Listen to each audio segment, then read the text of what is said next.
নমস্কার, আমি সৌম্য বন্দ্যোপাধ্যায় হাজির হয়েছি আপনাদের সামনে খোলা মনে। আর যিনি এসেছেন আজকের এই অনুষ্ঠানে এই রকম ধরনের টেলিভিশন আলাপচারিতায় এটা তার হয়তো সম্ভবত প্রথম বলে এখনো পর্যন্ত আমার ধারণা। সন্দীপবাবু, আপনি কি মনে করেন? না, এই ধরনের প্রোগ্রাম আমি আগে করিনি। Welcome to this show. Thank you. আমরা স্বাগত জানাচ্ছি আপনাকে। আরও এই সঙ্গে আরও স্বাগত জানাচ্ছি, আপনি এই প্রথম সিনেমাতে ফেলুদাকে বিদেশে নিয়ে যাচ্ছেন বলে। একদম। টিনটোরেটর যিশু। হ্যাঁ। কেন হঠাৎ এই আইডিয়াটা আপনার কেন এলো বিদেশে নিয়ে যাবেন? এর আগে অবশ্যই ফেলুদা বিদেশে গিয়েছেন, টেলিভিশনে কাঠমান্ডুতে গিয়েছেন, কিন্তু ফিল্মে আপনি না, অফকোর্স বিদেশ না বলা খুবই অন্যায় হবে, কিন্তু এই প্রথম আপনি নিয়ে যাচ্ছেন বিদেশে এবং সিনেমার জায়গাতে। এটা খুব সচেতনভাবে ভাবনা চিন্তা করে? না, আসলে বোম্বেটের পরে আমাদের মানে তিনটে ফেলুদা মোটামুটি ঠিক করা ছিল, যে মানে চলচ্চিত্রের জন্য। একটা হচ্ছে বোম্বেটে, অন্যটা গোরস্থানে সাবধান, আর তৃতীয়টা হলো কৈলাসে কেলেঙ্কারি। তো তারপরে বোম্বেটের পর একটা খুব ফাঁপড়ে পড়ে যাওয়া হলো, মানে ছবিটা না চললে এতটা হয়তো। একটা কথা বলে রাখা ভালো, যে এত চমৎকার লেগেছে বোম্বেটে, বিশেষ করে এখনো পর্যন্ত মানুষ এই যে থ্রিলারের প্রতি যে স্বাভাবিক আকর্ষণ, বিশেষ করে ফেলুদার, সেই ব্যাপারটা এত ভালো ফুটিয়ে তুলেছেন আপনি, সেই জন্য ধন্যবাদ। Thank you. না, যেটা বলছিলাম আর কি, যে বোম্বেটে না চললে হয়তো অতটা টেনশন হতো না, কিন্তু যেহেতু চলেছে ছবিটা, এবং এখন যেটা হবে, এখন এমন একটা জিনিস করতে হবে যাতে বোম্বেটাকে ছাপিয়ে যাওয়া যায়, অ্যাটলিস্ট সেটা চেষ্টা করতে হবে। এটা কিন্তু খুব বড় একটা চ্যালেঞ্জ, কারণ আমার মনে আছে গব্বর সিং যখন তার জীবনের প্রথম কাজ হচ্ছে শোলে, তিনি শোলেতে এলেন গব্বর সিং হয়ে, এবং তারপরে একবার উনি আমাকে বলেছিলেন যে চিরকাল সবসময় ওই চাপটা তার মধ্যে থাকতো, যে পরের যে অভিনয়টি যেটা করবেন সেটা যেন শোলেকে ছাপিয়ে যায়, কিন্তু আনফর্চুনেটলি সেটা কোনো অভিনয়, কোনো তার চরিত্র গব্বর সিংকে ছাপিয়ে যেতে পারেনি। এই দুঃখ নিয়ে মানুষটা মারা গেছেন, এবং এই যে বিশাল চাপ, এটা চাপ এখন খুবই মুশকিল এখন সেটা, মানে আমাদের সবসময় সেটা, মানে যেটা হবে আর কি, মানে যাই ফেলুদা হোক না কেন, মানে লোকেরা বলবে যে খুবই ভালো হয়েছে, কিন্তু আগেরটার মতো নয়, এবং সেইটা ভীষণ টেনশন হয়, ভীষণ টেনশনের ব্যাপার। যে কারণে আমার মনে হয়েছিল যে টিনটোরেটর যিশু করলে একটা ওই এক্সপেন্সটা আমি পাবো, এবং একটা বিদেশে, আর সত্যি কথা বলতে কি, যে ফেলুদা করতে গেলে একটা ফিজিক্যাল একটা দরকার, একটা এবিলিটি দরকার, যেটা আমার মনে হয় এই সময়ের মধ্যে সব কয়েকটা অন্তত করে ফেলা উচিত। কিন্তু আরো একটা জিনিস আপনি দেখুন সঞ্জয়বাবু, যে প্রত্যেকটা ফেলুদার চরিত্র আপনার বাবা এত চমৎকার ভাবে সেটাকে ডিপিক্ট করে গিয়েছেন, প্রত্যেকটার ভেতরে একটা টান উত্তেজনা থাকে, এবং সর্বক্ষণই কি হয় এই ভাবটা থাকে, যার ফলে ফেলুদা কখনোই কিন্তু বোরিং হন না আজ পর্যন্ত। না, এখন আমরা যেটা করি সেটা একেবারে সোনার কেল্লা থেকে হয়ে আসছে, যে আমরা জিনিসটাকে থ্রিলার ফরম্যাটে নিয়ে যাই। আমরা ওই হুডানিট, মানে কে করেছে, কে খুনি, সেটাতে আমরা মানে যাই না। কাজেই থ্রিলার ফরম্যাটটা হলে অনেক বেশি টান হয়ে যায় জিনিসটা। আর যেটা হয় যে ওই হুডানিট ফরম্যাটে যে প্রবলেমটা হয়, যে শেষে ক্লাইম্যাক্স হয়ে যাওয়ার পরে ওই সকলকে মিলে বসে তারপরে ফেলুদা সেটা, তখন ওই বলার ব্যাখ্যা করা যে কেন, তোমার মোটিভ কি, কেন তুমি, তখন আমরা প্রথম বুঝতে পারি খুনি কে বা মানে অপরাধী কে। কিন্তু তাতে হয় কি, যেটা চিড়িয়াখানায় ছিল, এবং তাতে হয় কি, ছবিটা ক্লাইম্যাক্সের পরে হঠাৎ ড্রপ করে, মানে এক গাদা সে কচকচি শুরু হয়ে যায়, ওই ব্যাপারটা না, এটা মানে রাখছি না, এবং সেটা প্রায় প্র্যাকটিক্যালি সোনার কেল্লা থেকেই নেই। সোনার কেল্লা থেকেই, মানে সোনার কেল্লাতে প্রথমেই আমরা ভিলেন এস্টাবলিশ করে দেওয়া হয়েছে, জয় বাফেল নথে দোপাটি মগনলাল মেঘরাজ আমরা জানি, ইনফ্যাক্ট বোম্বেটেও সেটা করা হয়েছে। আমার মনে হয় যে হুডানিট ফরম্যাটটা টেলিভিশনের পক্ষে খুব ভালো, সিনেমার পক্ষে একটু অচল। কিন্তু এরকম হুডানিট এই ফরম্যাটে তো বহু বিদেশি ছবি হয়েছে, নিশ্চয়ই হয়েছে, কিন্তু আমার মনে হয় হুডানিটে রিপিট ভ্যালুটা কমে যায়। আচ্ছা, মানে সেই রিপিট ভ্যালু, যে আবার দেখি, মানে সেই মজাটা আর থাকে না, সেই চমকটা আর থাকে না, যাতে আমার মনে হয় যে লোকে যখন জেনে যায় এখন। আর যেটা আমার মনে হয় যে অডিয়েন্স, মানে দর্শক জেনে গেল খুনিকে, এইবার তারা দেখবে যে ফেলুদা কিভাবে তাকে ধরছে, কিভাবে জালটা গোটাচ্ছে, কিভাবে সেই ব্যাপারটা এখন সেটাই, সেই জন্যই আর তাছাড়া টিন্টোরেটোর মধ্যে অন্য জিনিসও রয়েছে কিছু, যেমন সত্যি কথা বলতে এই টিন্টোরেটোর নাম আমরা বেশি শুনিনি, এবং যেটা আমার মনে হয় জানানো দরকার, কারণ এত একজন ইম্পর্টেন্ট, মানে সে রেনেসাঁসের শেষ দিকের একজন পেইন্টার, এবং আমরা সকলের নামই জানি, আমরা মাইকেল অ্যাঞ্জেলো জানি মানে রাফায়েল জানি, অন্যান্য সব রেমব্রান্ডট জানি আমরা, সে তো অনেক পরে। তো কিন্তু এই নামটা একেবারেই অচেনা, যেটা আমার মনে হয় যে হিস্টোরিক্যাল ভ্যালু রয়েছে, একটা হিস্টোরিক্যাল ভ্যালু রয়েছে, এবং আমার মনে হয় যে জানানো উচিত।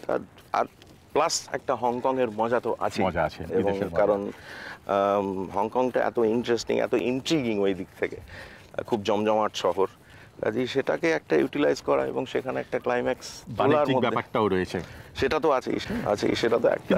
সত্যজিৎ বাবু কেন এই বিদেশে গিয়ে ফেলুদাকে নিয়ে যেতে চাননি কেন? তিনি তো নয় করে অনেকগুলো ফেলুদা করলেন, সেখানে কোনো আড়ষ্টতা ছিল না? আড়ষ্টতা না, আমার উনি কখনোই বিদেশে বেরোননি। ইনফ্যাক্ট এটাও যে কারণে উনি শঙ্কুকে বিদেশ পাঠিয়েছেন, ফেলুদাকে আমি দেশে রাখবো। হ্যাঁ, এটা কিন্তু খুব ইন্টারেস্টিং। কিন্তু এটা কেন? এটা খুব সচেতন ভাবে আমি এটা বোধহয় সচেতন ভাবেই করেছেন, কারণ সে কখনো কোনো আলাপ হয়নি সেভাবে না। যেটা উনি একেবারে গোড়া দিয়ে বলেছিলেন যে আমি শঙ্কুকে একেবারে সারা বিশ্বে পাঠাবো, কিন্তু ফেলুদাকে আমি একটু কোথায় পাঠাননি, ফেলুদাকে আমি একটু রেস্ট্রিক্ট করলাম। এখানটা কি ফেলুদা যেহেতু নিপাট বাঙালি চরিত্র এবং বাঙালি ঘরকুনো বাঙালি তো নয়, আজকাল তো বাঙালি সব দিকে বেরোচ্ছে, আমার মনে হয় সেটা একটা প্লে করেছে। আর দ্বিতীয়ত বিদেশের তো অনেক ডিটেকটিভ রয়েছেন, সেখানে আমার মনে হয় ফেলুদাকে উনি, তবে ভীষণ ইচ্ছে ছিল নিউ ইয়র্কে নিয়ে যাওয়ার। কেন? কারণ নিউ ইয়র্কটা ওর খুব প্রিয় শহর ছিল, যেমন লন্ডনটা খুব প্রিয় শহর, যে লন্ডনে উনি নিয়ে গেছেন ফেলুদাকে, কিন্তু নিউ ইয়র্কটা আর যাওয়া হলো না। কিন্তু নিজে কখনো নিয়ে গিয়ে ওইখানে ফিল্ম করতে চাননি, এটারও একটা কিন্তু বড় আড়ষ্টতা কারণ না। সেটা তো পরে যখন সন্তোষদা যখন মারা গেলেন, তারপরে তো উনি ঠিকই করে ফেললেন যে আর ফেলুদা করবেন না, এবং তারপরে যেটা হলো যে একটা বয়সের ফ্যাক্টর আর শারীরিক কারণে সেটা হয়তো ডিসাইড করলেন যে মানে এখন আর ফেলুদা করা যাবে না। এটা কিন্তু খুবই একটা অদ্ভুত, যেহেতু অতীতের ফেলুদা দেখেছি, আপনার বাবার তৈরি ফেলুদা দেখেছি, এবং সন্তোষবাবুর জটায়ু থেকে যে ফেলুদা আজকে যেভাবে যে জায়গা তিনি, যেটা খুব ইন্টারেস্টিং যে মানে সোনার কেল্লা যখন বইটা লেখা হয় তখন কিন্তু জটায়ুর চেহারা একেবারে আলাদা ছিল, একেবারে আলাদা। তারপরে আরো দুটো ফেলুদা আসে, মানে বাক্স রহস্য আর কৈলাসে কেলেঙ্কারি, সেখানেও কিন্তু জটায়ুর চেহারা টোটালি আলাদা। কিন্তু তারপরে সোনার কেল্লার ছবি হয়, ওইখান থেকে মানে অদ্ভুত একটা ব্যাপার হয় যে মানে তখন ফিল্মটা ডিকটেট করে একটা লিটারারি ক্যারেক্টারকে, একদম মানে এটা অদ্ভুত। তার খুব অদ্ভুত ব্যাপার আছে, এটা নিয়ে আমরা মনে হয় ঠিক এক্ষুনি আলোচনা করতে পারি। এই যে জটায়ু কিভাবে ফেলুদাকে এগিয়ে নিয়ে গেছে, এক্স্যাক্টলি। জটায়ুকে কিন্তু এখনো উনি যে নেই ফেলুদা দেখতে গেলে, এই অ্যাবসেন্স অফ জটায়ুটা খুব কিন্তু কষ্টদায়ক, পীড়াদায়ক, এবং এটা মনে হয় আপনার কাছে একটা বড় চ্যালেঞ্জ, যে চ্যালেঞ্জটা জটায়ুকে ভিজুয়ালাইজ না করে অন্য একজনকে দিয়ে জটায়ু করা। ফেলুদা মেনে নেওয়া মানে আছে, খুবই ভালো করছেন, তুলনা লোকেরা টানছে না সেভাবে, কিন্তু এই অ্যাকসেপ্টেন্সের জায়গাতে জটায়ু কিন্তু একটা মেজর প্রবলেম করে দিচ্ছে। আমি জানি না, মানে এটা একটা ডিবেটেবল পয়েন্ট নিশ্চয়ই। না, আমার এখন সেটা মনে খুব একটা হচ্ছে না। তবে সত্যি কথা বলতে কি,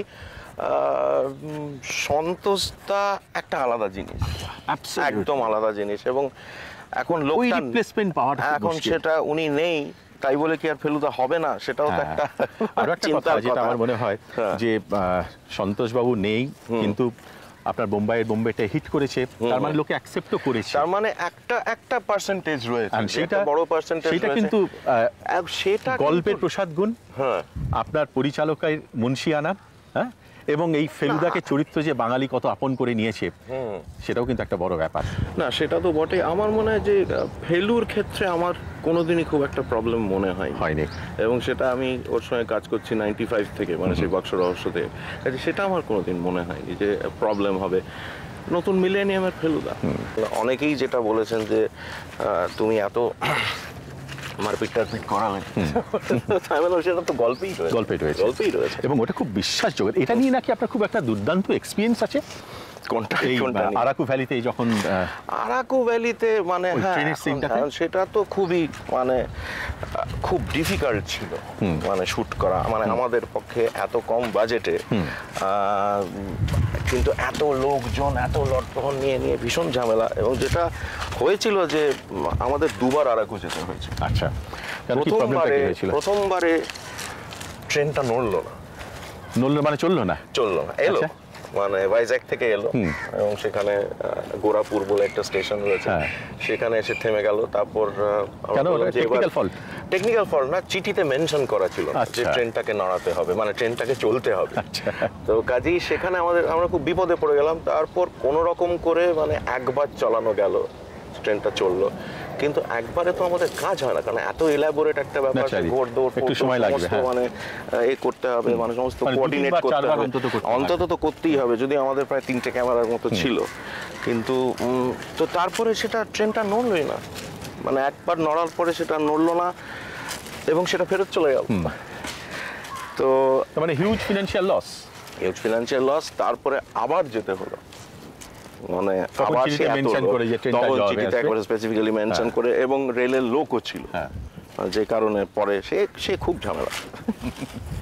আপনি একটা জিনিস লক্ষ্য করেছেন নিশ্চয়ই, এটা এই সমালোচনা আপনাকে শুনতে হয়েছে কিনা জানি না, আপনি খুব স্বচ্ছন্দ বোধ করেন কি পরিচালক হিসেবে যখন নিজের বাবার লেখা গল্প অর্থাৎ ফেলুদা সেইটা নিয়ে যখন ছবি করেন, আর আপনি তো নিজেও তো অন্য ছবিও তো করেছেন, আপনি নিশি যাপন করেছেন, আপনি টার্গেট করেছেন, হ্যাঁ, আপনি উত্তরণ করেছেন। উত্তরণ অবশ্য বাবার চিত্রনাট্য, মানে বাবারই লেখা। আচ্ছা, কিন্তু এই যে নিশি যাপন বা টার্গেট যেগুলো বাবার নয়, সেগুলো কিন্তু সেভাবে বক্স অফিস পায়নি, মানুষ সেভাবে তাহলে গ্রহণ করছে না কেন? এটাকে আপনি কখনো অ্যানালাইজ করেছেন? আমি এটা অ্যানালাইজ করিনি, অবভিয়াসলি হয়তো আমাদের কোথাও কোনো একটা গলতি রয়েছে, কারণ আমি দর্শকদের যথেষ্ট রেসপেক্ট করি,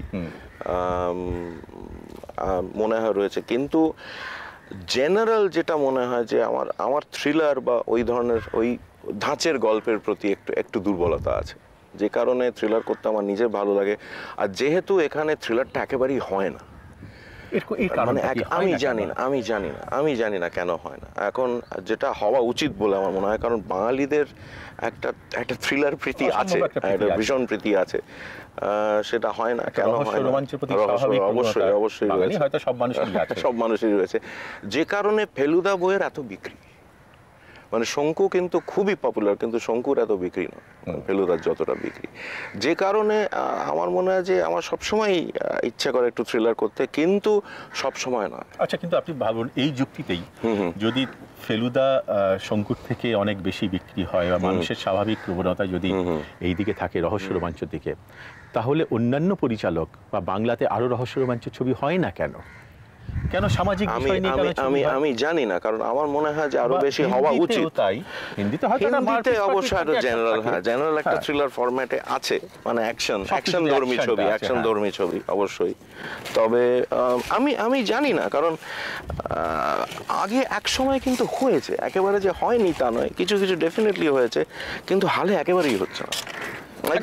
এবং এমন নয় যে বাঙালিদের গল্প নেই বা থ্রিলার নেই, না নিশ্চয়ই আছে, বন্দ্যোপাধ্যায় অবশ্যই তো রয়েছেনই, এবং আপনি যদি দেখেন বাংলা সাহিত্যে প্রচুর এইরকম রহস্য রোমাঞ্চ এই উপাদানগুলো, গল্প বলুন, উপন্যাস বলুন, সর্বত্র আছে। কিন্তু এটা একটা খুব ইন্টারেস্টিং কিন্তু অবজারভেশন বলে আমারও সেটা অনেকদিন থেকেই মনে হচ্ছিল যে আর কেউ করছেন না কেন, এই হচ্ছে। এবং আপনি যখনই তার মানে কি, তাহলে বাঙালির যে স্বাভাবিক প্রবণতা, আগ্রহ, সেইটা রহস্য রোমাঞ্চ ঠিকই, কিন্তু তার থেকে বেশি ফেলুদা কেন্দ্রিক। আমার যেটা মনে হয় যে ফেলুদার মধ্যে একটা অদ্ভুত মজা আছে, তো সেখানে ছোটরাও দেখতে পাচ্ছে, এবং ছোটদের দেখা এটা একটা খুব বড় ব্যাপার, কারণ তার মানে অডিয়েন্স ডাবল হয়ে যাচ্ছে, এবং ছবিটা যদি সেরকম গ্রিপিং হয় বা সেরকম যদি মানে টান একটা থাকে সে ছবিটার মধ্যে, তাহলে কিন্তু রিপিট ভিউইং হচ্ছে খুবই। এখন রিপিট ভিউইং না হলে কিন্তু ছবি চলে না, একেবারেই চলে না, মানে ওয়ান টাইম ভিউইং এ ছবি চলে না। এটা কিন্তু আমি দেখেছি, এটা আমার ব্যক্তিগত ধারণা, যে সত্যজিৎ বাবুর যে কোনো বিষয়, সেটা ছবি হতে পারে, লেখা হতে পারে, তার গান, তার সাহিত্য, সবকিছুই এটা অনেকটা হচ্ছে ওই আমরা যখন ছোট ছিলাম তখন ল্যাকটোজেন, বাচ্চাদের খাবার হচ্ছে, আবার বড়রাও হাতে নিয়ে খাচ্ছে, আবার চায় হচ্ছে, মানে বেবি ফুডটা is not only meant for the babies, বড়রাও নিচ্ছে। সত্যজিৎ বাবুর এই গোটা ব্যাপারটা এটা কিন্তু ছোটরা যেভাবে এনজয় করছে, বড়রাও সেভাবে এনজয় করছে। ফ্যামিলির ব্যাপার, একেবারে ফ্যামিলির ব্যাপার, একটা পরিবারের ব্যাপার, সকলে যাচ্ছে, এনজয় করছে, ফিরে যাচ্ছে। এটা কিন্তু মানে অদ্ভুত একটা আশীর্বাদ। এটাই ভীষণ দরকার, এটাই ভীষণ দরকার, কারণ এমনিতেই শুধু থ্রিলার নয়, ছোটদের ছবিও হয় না, ছোটদের ছবিও হয় না, একেবারেই হয় না। এখন যেটা হওয়ার দরকার বলে আমার মনে হয়, কারণ ছোটরা কিন্তু একটা বিরাট অডিয়েন্স। কারণ যেটা হয়, ছোটরা কিন্তু একেবারে ডিরেক্ট বলে দেয়, একদম। বড়রা সামনে বলে ভালো, পেছনে বলে খারাপ, কিন্তু ছোটরা কিন্তু একবারে ডিরেক্ট বলে। ছোটই বলেছিল না, রাজা তোর কাপড় কোথায়। পথের পাঁচালী যখন হয় তখন তো আপনি নিতান্তই শিশু, যখন ফিল্ম করছে, কোলের শিশু, ওই সময় তো অভিজ্ঞতা আপনার কিছু মনে না থাকারই কথা। আমার খুব ফেন্ট মানে যেটা মনে আছে যে মানে বড়ালে আমরা গিয়েছিলাম, সেটা মনে আছে, তবে তখন যে কি হচ্ছে বড়ালে সেটা বুঝতে পারিনি, সেটা বোঝার, কিন্তু একটা খুব মজা সে কাটিয়েছিলাম, কারণ সব ইউনিট একসঙ্গে আড্ডা মারা হচ্ছে, খাওয়া দাওয়া হচ্ছে, কাজও হচ্ছে, কিন্তু সেটা বুঝতে পারছি না কি হচ্ছে। তো সেটা খুব একটা ইন্টারেস্টিং ব্যাপার ছিল, ওইটুকুই মনে আছে। আর সেই থেকে কি মানে আপনার বাবার সঙ্গে লোকেশনে যাওয়া, ছবি করা, এই গোটা বিষয়টি সেইখান থেকে সূত্রপাত ঘটে যায়? যতবারই বাবা যেখানে গেছেন আপনি গিয়েছেন? হ্যাঁ, সেটা একটা বাবার অদ্ভুত ক্ষমতা ছিল, যেটা আমাদের সেটা ম্যানেজ করতে পারি না আমরা। সেটা হচ্ছে যে বাবা যখন আউটডোর গুলো রাখতেন, যখন একটু বড় হলাম আর কি, আউটডোর গুলো ভীষণ ক্লেভারলি রাখতেন, মানে হয় গরমের ছুটি বা যাতে সব একসঙ্গে, উনি একটা ফ্যামিলি আউটিং করতেন, ফ্যামিলি আউটিং প্লাস কাজ হতো, এবং সেটা উনি অদ্ভুতভাবে জিনিসটা ফেলতেন, মানে শিডিউলিংটা অদ্ভুতভাবে করতেন, যাতে আমরাও যেতে পারি, যাতে আমাদের পড়াশোনা, মানে অন্তত আমার পড়াশোনার কোনো ক্ষতি না হয়, স্কুল যাতে কামাই না হয়।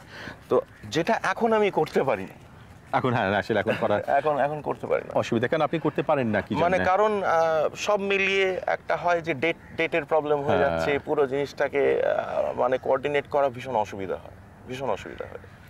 তো এখন করা যায় না, তখন করা যেত। তখন আর্টিস্টরা কিন্তু অত ব্যস্ত ছিলেন না, তখন তো শুধু ফিল্ম। কিন্তু যখন সত্যজিৎ বাবু যখন ছবি করবেন, সত্যজিৎ বাবুর ছবি করার জন্য সব আর্টিস্টই তো তার ব্যস্ততাগুলোকে পেছনে ফেলে রাখতো, সেটাই তো হচ্ছে প্রেফারেন্স ফার্স্ট। কিন্তু এখন যেটা হয়েছে, এখন এত বেশি হয়ে গেছে, মানে এখন আপনার টেলিভিশন হয়ে গেছে, কাজ অনেক বেশি বেড়ে গেছে, যে কারণে সকলকে কোঅর্ডিনেট করা একটা ভীষণ প্রবলেম। কিন্তু সেই সময় তো আপনি ধরুন পরবর্তীকালে আপনার যখন জ্ঞান অনেক হয়েছে, আপনি যখন বুঝতে পারছেন যে হোয়াট ইজ ওয়াট, ছবি কি, ফিল্ম মেকিংটা যখন বুঝতে পেরেছেন, ধরুন আজ থেকে 20 বছর কি 30 বছর আগে, সেই কাজের ধারা, এখনকার কাজের ধারা তো অনেক পরিবর্তন হয়ে গেছে, অনেক পরিবর্তন হয়েছে, এবং কিন্তু at the same time technological অ্যাডভান্সমেন্টও অনেক বেশি হয়েছে। নিশ্চয়ই সেটা তো হয়েছে। এখন কোন সময়টা, ওই সময়টা পেলে আপনার পরিচালক হিসেবে সুবিধা হতো, নাকি এখন যে সময়টা আছে? আমাদের একটা খুব সুবিধা আছে, কারণ আমরা দুটো সময় দেখেছি, মানে কতটা ঝামেলা করে একটা জিনিস করতে হয় এবং কতটা সহজে করতে হয়। এখন জিনিসটা ভীষণ সহজ হয়ে গেছে, কাজেই আমরা দুটো দিকই দেখেছি। সেই আনন্দটা কোথায় বেশি? আনন্দটা মানে দুদিকেই বেশি। কিন্তু এখন যেটা হচ্ছে, এখন টাইম সেভিংটা হচ্ছে, একটা টাইম ফ্যাক্টর এসে গেছে, যেখানে আমরা অনেক তাড়াতাড়ি একটা ছবির অন্তত পোস্ট প্রোডাকশন কাজ শেষ করতে পারছি। শুটিংটা কিন্তু একই রয়েছে, শুটিং এর কোনো রকম পরিবর্তন হয়নি, যদিও এখন নতুন মানে ক্যামেরাপত্র সব নতুন এসে গেছে, সেসব তো তার ছাড়া কিন্তু আর কিছু হয়। কিন্তু একটা জিনিস আমার যেটা মনে হয়, এখনো পর্যন্ত আপনারা আপনাদের এই পোস্ট প্রোডাকশন টেকনিক্যাল ব্যাপারগুলো, ল্যাবরেটরি বা অন্যান্য সমস্ত যে বিষয় রয়েছে, সেগুলো এখনো আপনারা কিন্তু বাংলার প্রতি ভরসা রাখতে পারেন না। আপনারা চলে যান বাইরে, মাদ্রাসে চলে যান। না, আমরা যেটা করি, চেন্নাই, বোম্বেতে আপনারা চলে যান। যেটা করি মানে এডিটিংটা আমরা এখানে করি, মানে যেটা মাঝে মাঝে, কারণ বোম্বের এটা রামোজি রাওয়ের প্রোডাকশন ছিল, মানে এটা তো হায়দ্রাবাদের প্রোডাকশন কাজে ওখানে করতেই হয়েছিল। কিন্তু কিছু জিনিস এখানে এখনো হয়নি, যেমন ডলবি ডিজিটাল, মানে পুরো মিক্সিংটা এখনো এখানে হয়নি। সব দিক থেকে কেন আমরা পিছিয়ে এখানটায়? কারণটা কি? ধরুন আমি জানি না, আপনি হয়তো আরো ভালো বলতে পারেন, আমাদের এখানে রূপায়ণ তৈরি হয়েছে, যাতে টেকনিক্যাল ব্যাপারগুলো, পোস্ট প্রোডাকশন কাজগুলো বা ডাবিং, সেগুলো যাতে সবাই এখানে করে। কতজন পরিচালক এটার উপরে নির্ভর করে থাকতে পারছেন? না, এখন সবাই তখন বাইরে যাচ্ছে, অন্য সিস্টেমে হয়ে গেছে। এখন ডাবিংটা আমরা লুপ সিস্টেম না, লুপ সিস্টেম না, এখন যেটা হয়েছে আপনার ওই মানে ওই যেটা আপনি ভিডিওতে এডিট করলেন, কম্পিউটার এডিট করলেন, সেটা ডাম্প করে তারপরে সেটাই প্রজেক্ট করে, সেটা বোধহয় একদম নতুন, একদম নতুন যেটা, সেটা এখনো বোধহয় সব জায়গায় আসেনি। যদিও এখানে অনেকগুলো জায়গায় আমরা ডাবিং এখানে করেছি, আমরা ডাবিং কিন্তু এখানে করেছি, কিন্তু মানে ফাইনাল মিক্স ডাউনটা আমাদের বাইরে করতে হয়, কারণ ডলবি ডিজিটালের এখানে কোনো সিস্টেম নেই এখন, মানে ফিনিশড একটা জিনিস করার কোনো সিস্টেম নেই, এখনো হয়নি। তবে না, তবে হবে বলে আমি শুনেছি, হবে বলে শুনেছি, কারণ এখন সমস্ত ছবি তো ডলবি হচ্ছে, কাজেই এখন মোটামুটি একটা ফিজিবিলিটি এসে গেছে আর কি, যেটা আমি শুনেছি যে এখানে হবে, সবই এখানে করা যাবে। কিন্তু ল্যাবটা মানে ল্যাব কিন্তু এখনো সেই স্ট্যান্ডার্ডের ল্যাব। আপনার বাবাকে যে প্রতিকূলতার মধ্যে কাজ করতে হয়েছে তার থেকে হয়তো একটু কেটেছে, কিন্তু এখনো সেই প্রতিকূলতাগুলো রয়ে গেছে। আমাদের কিছু জিনিস বাইরে করতেই হয়, কারণ মানে এখানে সেই কোয়ালিটিটা পাওয়া যায় না। সেটা হয়তো ভবিষ্যতে নিশ্চয়ই হবে, আমি আশা করছি হবে, কারণ অনেক জিনিস হয়ে গেছে এখানে, কিন্তু একুইপমেন্ট ওয়াইজ কিন্তু এখানে ভালো, এডিটিং ভালো, ডাবিং ভালো, মিউজিক ভালো, এখানে মিউজিকের জায়গা ভালো আছে, কিন্তু ওই ফিনিশড ওই ব্যাপারটা প্লাস ল্যাবটা যদি একটু ভালো হয়, যদি আরেকটু কেয়ার নিয়ে আরেকটু নতুন পদ্ধতিতে ল্যাবটা হয়, তাহলে খুব ভালো হয়। আপনার বাবার সঙ্গে এই যে এতবার আপনি ঘুরেছেন, এতবার দেখেছেন, কোন ছবি করতে গিয়ে উনি সব থেকে বেশি বাধা পেয়েছেন এবং অনেক বেশি ওনাকে চিন্তামগ্ন হয়ে থাকতে হয়েছে? বাধা আমাদের সব থেকে মানে পথের পাঁচালী তো সকলেই জানেন। এখন সব থেকে আনন্দের শুটিং হচ্ছে সোনার কেল্লা, যে বিষয়ে কোনো সন্দেহ নেই। হই করতে করতে একেবারে মানে পিকনিক কাজ এবং সাংঘাতিক কাজ, মানে সারাদিন কাজ, রাতেও কাজ, আর বিভিন্ন জায়গায় মানে শুধু লোকেশন দেখা থেকে শুরু করে শুটিং বিভিন্ন জায়গায় হয়েছে।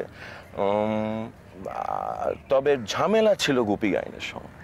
গুপি গাইনের সময় ঝামেলাটা ছিল, কারণ গুপি গাইন মিউজিক রেকর্ডিং হওয়ার পরে, লোকেশন দেখার পরে, তারপরে অনেক দিন সেই কেউ মানে প্রডিউসার পিছিয়ে গেলেন, তারপরে আলটিমেটলি আমাদের নেপাল দত্ত, অসীম দত্তরা এলেন, কিন্তু গুপি গাইন নিয়ে ঝামেলা হয়েছে, মানে গুপি গাইন কেউ প্রথমে করতে চায়।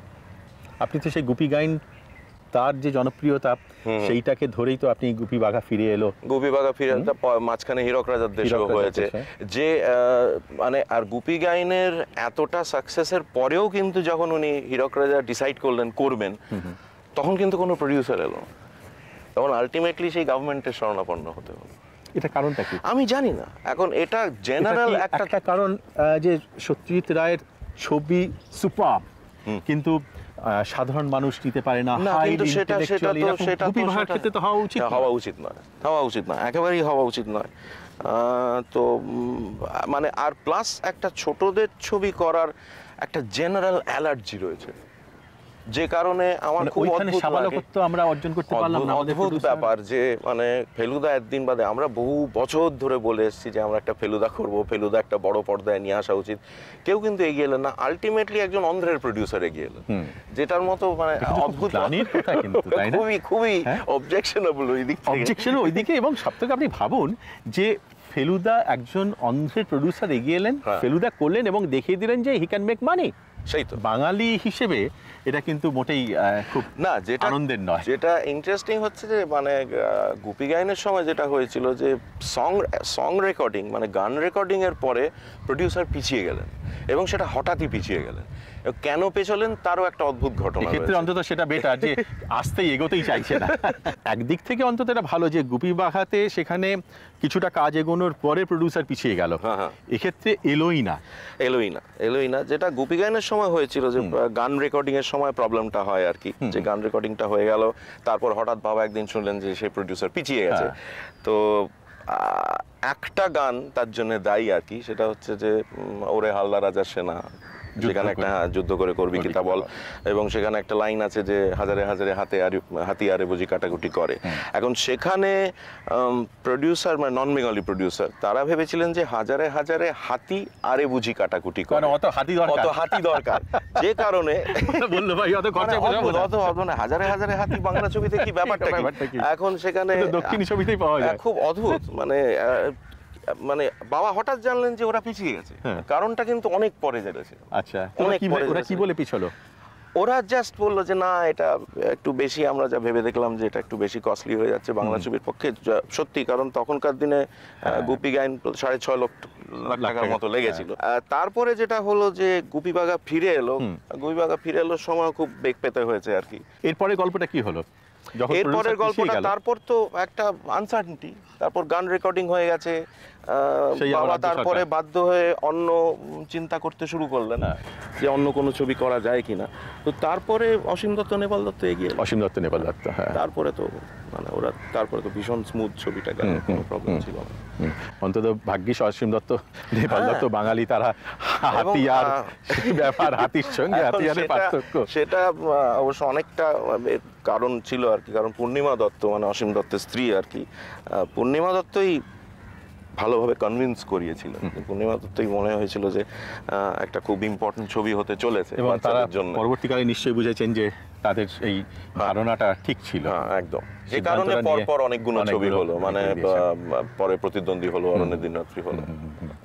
আর আপনি যদি আপনার বাবার ছবিগুলোকে ভাগ করেন, তাহলে একদিকে বাচ্চাদের ছবি বা বেবি ফুটের যে কথাটা আমি বললাম, ফেলুদা টেলুদা, অন্যদিকে খুব সিরিয়াস সামাজিক মানসিক এই ব্যাপারগুলো, কোনটা আপনার বেশি কাছের? আমার তো মনে হয় যে থ্রিলারটাই বোধহয় বেশি কাছের। থ্রিলারটা নয়, কারণ আমার মনে হয় যে একটা ফিল্ম মেকারের পক্ষে একটা আনপ্রেডিক্টেবিলিটি থাকা উচিত, যে নেক্সট কি হচ্ছে যাতে লোকেদের একটা আগ্রহ হয়।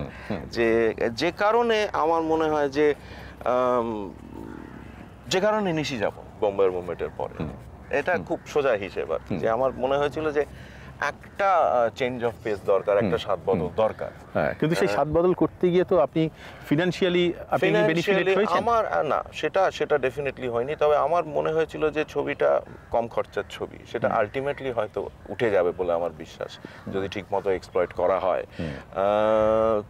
কিন্তু এ ধরনের ছবিরও দরকার আছে বলে আমার নিজের বিশ্বাস। সে কি সমস্ত পরিচালকই মনে করেন আছে যেটা করছে সেটার প্রয়োজন আছে? আমার মনে হয় যে, কারণ আমার অন্তত নিজের জন্য খুব একটা স্যাটিসফাইং এক্সপিরিয়েন্স হয়েছে। আর আরেকটা তো আছে যে ফেলুদা করে করে আমাদের মহিলারা খুব বিরক্ত হয়ে গেছিলেন, মহিলা আর্টিস্টরা, যে প্রায় আমাকে আমাদের কোনো চান্স নেই, আমাদের কোনো ভূমিকা নেই, খরচের খাতায় লিখে দিয়েছিলেন। শুধু নিশ্চয়ই অভিনেত্রীদের খুশি করার জন্য আপনাকে সিদ্ধান্ত তো নিতে হবে না, ছবিটা হবে তো ছবির স্বার্থে। একেবারেই নয়, কারণ এটা নিশি যাপনটা বহু বছরের আমার খুব প্রিয় উপন্যাস। আপনাকে তখন টেনেছিল কি জন্য? আমার ভীষণ ইম্প্যাক্ট হয়েছিল, কারণ গল্পটার জেনারেল যেটা মানে মেজাজটা, এবং আমার মনে হয়েছিল যে খুব ভালো একটা ফিল্ম হতে পারে। তো তারপর অন্যান্য সব পড়াশোনায় ইত্যাদি, তারপর বাড়ি বদল, বাবার কনস্ট্যান্ট একটা কাজ, পরপর কাজ করে চলেছেন, তখন আর কিছু হয়নি। কিন্তু উনি চলে যাওয়ার পর আবার এটা একটা গল্পটাতে ফিরে যাই, এবং আমার মনে হয়েছিল যে একটা ইন্টারেস্টিং ছবি হতে পারে। তো যে কারণে করা। এইরকম ধরনের আপনাকে আর কিছু হন্ট করে? কোনো চরিত্র, কোনো উপন্যাস, কোনো কিছু করার যে একটা একান্ত তাগিদ আপনি অনুভব করছেন? এখন সেটা তো অবশ্যই, কারণ অন্যান্য গল্প আছে, সেগুলো এখন হুট করে হয়তো বলা যাবে না, কিন্তু সেগুলো মাথায় রয়েছে। কারণ আমি খুব বেশি রকম ভাবি বেশ কিছু, যেমন নরেনবাবুর গল্প, নরেন্দ্রনাথ মিত্রের গল্প, এবং নারায়ণ গঙ্গোপাধ্যায় তো আছেনই, বিভূতিভূষণ আছেন। এখন সেখানে কিছু কিছু ডেফিনেটলি আমার গল্প মাথায় রয়েছে, যেগুলো করা যায়। বনফুল আছেন, বাংলা ক্লাসিক্যাল যে বিষয়গুলো রয়েছে, যে সাবজেক্টগুলো রয়েছে, সেইখান থেকে যেখান থেকে ক্রমশ বাংলা সিনেমা পিছিয়ে গিয়েছে। এবং যেটা একটা ছবি যেটা বাবার করার খুবই ইচ্ছে ছিল, সেটা আমারও খুব ফেভারিট, মানে বাল্মীকি প্রতিভা। ও বাবা, খুব কঠিন হয়ে যাবে না? খুব কঠিন, খুবই কঠিন। এখন সেটা ভীষণ ইচ্ছে করে, কারণ আমার বাল্মীকি প্রতিভা খুবই হৃদয়ের খুব কাছের, খুব কাছের। কারণ বিশেষ করে প্রথম দিকটা যে কারণে আমার মনে হয় যে একটা যদি অপেরা করা যায়, খারাপ হয়। কিন্তু এরকম পরীক্ষা নিরীক্ষা কিন্তু বাংলা ছবিতে সেভাবে হয়নি। একটা অপেরাটিক ফরম্যাটে যদি জিনিসটা করা যায়, যেটা ইউরোপে খুবই প্রাধান্য পেয়েছে চিরকাল, এবং আমরা যদি ওটাকে একেবারে আউটডোরে নিয়ে যাই, মানে মঞ্চের মধ্যে না রেখে, আমার মনে হয় একটা ইম্পর্টেন্ট কাজ হবে, সে বিষয়ে কোনো সন্দেহ নেই। আর দ্বিতীয়ত অন্যত একটা গুপি বাঘার ভীষণ একটা মানে ফোন করে অনেকেই বলে যে আবার গুপি বাঘা, আমরা 4th গুপি বাঘা কবে পাচ্ছি। গুপি বাঘার একটা ডিমান্ড, এটা মুশকিল যেটা হয়ে গেছে এই আমাদের, মানে এই সন্তোষদা রবিদা টবিদা চলে গিয়ে মানে একেবারে আমাদের পথে বসিয়ে দিয়েছেন, একেবারে পথে বসিয়ে দিয়েছেন। এবং সব থেকে হৃদয় বিদারক যে ব্যাপার, এই চরিত্রগুলো এক একটাই যেন ক্ষরজন্মার মতন এসে থাকে এবং আমাদেরকে একেবারে ফতুর করে দিয়ে। কারণ জেনারেলি যেটা হয়েছে যে মানে যেমন ধরুন ছবিদা, পাহাড়িদা, মানে আমাদের তুলসী চক্রবর্তী, মানে এরা চলে যাওয়ার পর না মানে অর্ধেক গল্প করাই যায় না, মানে ভাবাই যায় না। ঠিকই, খুব খারাপ অবস্থা, আমাদেরকে একেবারে মানে রাস্তার ভিখারির মতন অবস্থা। আমার একটা জিনিস মনে হচ্ছে, একটা প্রশ্ন, খুব স্বাভাবিক প্রশ্ন, আপনি বাংলাতে ছবি করছেন বাঙালি দর্শকদের জন্য, তো আপনি সর্বভারতীয় ক্ষেত্রে হিন্দিতে যাচ্ছেন না কেন? এখন তো অনেক বাঙালি তারা সাহস করে যাচ্ছেন, হিন্দিতে ছবি করছেন। আমি জানি সেরকম গল্প পেলে নিশ্চয়ই যাব, মানে যেমন টার্গেটটা হিন্দি ছিল, যেটা আমরা করেছিলাম, ওম অনেকে ছিল সেখানে, তো নিশ্চয়ই যাব সেরকম গল্প পেলে। তবে ফেলুদা, অনেকেই সেটা বলেছেন যে আপনি একটা ফেলুদাকে কেন, সেটা আমার একেবারে আপত্তি আছে। কারণ ফেলুদার মধ্যে যে বাঙালি আনাটা, বিশেষ করে জটায়ুর মধ্যে যে বাঙালি আনাটা, সেটা একেবারেই হবে না, মানে ট্রান্সলেটই টেলিভিশনে চেষ্টা হয়েছিল, একটা চেষ্টা হয়েছিল, সেটা ফেলুদা হিসেবে সফল হয়নি। একটা অ্যাডভেঞ্চার স্টোরি ঠিকই আছে, সবই ঠিক আছে, কিন্তু সেটা আমরা মোটামুটি একটা ধরেই নিয়েছিলাম যে সেটা পশ্চিমবাংলাতে কেউই পছন্দ করবে না, একটা ন্যাশনাল নেটওয়ার্কের চেহারা দেওয়ার চেষ্টা করা হয়েছিল। না, এখানে একটা ব্যাপার আছে, বাঙালিরা অবাঙালি ফেলুদাকে নেবে না, কিন্তু অবাঙালিরা বাঙালি ফেলুদাকে সেই অ্যাকসেপ্টেন্সটা থাকতে পারে, সেটা থাকতে পারে, কারণ এখানে তো প্রচুর, আমি দেখেছি যে মুম্বাই বোম্বেতে প্রচুর অবাঙালি ছবি দেখতে আসছেন, তারা হয়তো এখানে থেকে থেকে প্রায় বাঙালি হয়ে গেছেন সেই দিক থেকে, কিন্তু অবাঙালিদের ভিড়ও যথেষ্ট ছিল। হ্যাঁ, প্রচুর যথেষ্ট ছিল। তো এখানে কি আপনার কি বাংলা এবং স্বাভাবিকভাবে এই মাতৃভাষার মানে সব থেকে যেটা হয় আড়ষ্টতা আছে কি? না, সেটা একেবারেই নয়, কিন্তু যেটা হয় মানে নিজের ভাষায় কাজ করে যে একটা আলাদা একটা তৃপ্তি আছে, যেটা হিন্দি ছবিতে থাকে না। হিন্দি ছবিতে সারাক্ষণই একজন ডায়লগ ডিরেক্টর ঘাড়ের পেছনে নিঃশ্বাস ফেলছে না, মানে যেটা একটু ইরিটেশন মাঝে মধ্যে। এটা একটা দিক সন্দীপবাবু, কিন্তু অন্য একটা দিকও আছে, যে মার্কেট অ্যাকসেপ্টেবিলিটি সারা ভারতবর্ষ জানতে পারছে, এবং শুধু ভারতবর্ষই নয়, ভারতবর্ষের বাইরে থেকেও জানতে পারছে। কিন্তু হ্যাঁ, মানে কারণ আমরা তো একবারে ছোটবেলা থেকে হিন্দি ছবি দেখে আসছি, মানে হিন্দিটা বুঝতে পারি, পুরো ব্যাপারটাই বুঝতে পারি, কিন্তু যেটা মাঝে মাঝে অসুবিধা হয় যে হয়তো একজন আর্টিস্ট বললো যে আমি এই ডায়লগটা ঠিক বলতে পারছি না, এটা যদি এরকম ভাবে বলি, সেখানে ল্যাঙ্গুয়েজটা তখন আমাকে আবার সেই ডায়লগ ডিরেক্টরের দিকে তাকাতে হয়, নির্ভর করতে হয়। তারপর কিন্তু বাংলাতে সেটা হয় না, বাংলা ঠিক আছে সেটা করো। এটা কি আপনার বাবা যখন শতরঞ্জকে খিলাড়ি করেছিলেন তখন কি এই সমস্যাটা? সেটা ডেফিনেটলি, কিন্তু উনি ভীষণ, মানে যেমন তখন দুজন ডায়লগ রাইটার ছিলেন, শামা জাইদি আর জাভেদ সিদ্দিকী, এবং দুজনের সঙ্গে উনি রোজ বসতেন, মানে যাতে শুটিংয়ের সময় কোনো প্রবলেম না হয়। উনি হিন্দিটা বুঝতে পারছেন না, কিন্তু কত ভালো বা কত খারাপ বলতেন। এখন সেটাই হচ্ছে, মানে সেটা একটু ডেফিনেটলি একটু রিলাই করতে হতো। আচ্ছা, একটা কথা জিজ্ঞেস করি, খুবই স্বাভাবিক আগ্রহ জানতে ইচ্ছে হচ্ছে, এই যে ফ্যামিলি ট্রি আপনার, এই যে একটা বিশাল ঐতিহ্য যেটা আপনি বহন করে চলেছেন, এটা আপনার কাছে কতটা প্রবল চাপ সৃষ্টি করছে, আর কতটা আপনি এটা আশীর্বাদ বলে মনে করেছেন? চাপ সৃষ্টি ডেফিনেটলি করছে, কারণ লোকেদের একটা এক্সপেকটেশন হয়ে গেছে আর কি, যে আমার থেকে যে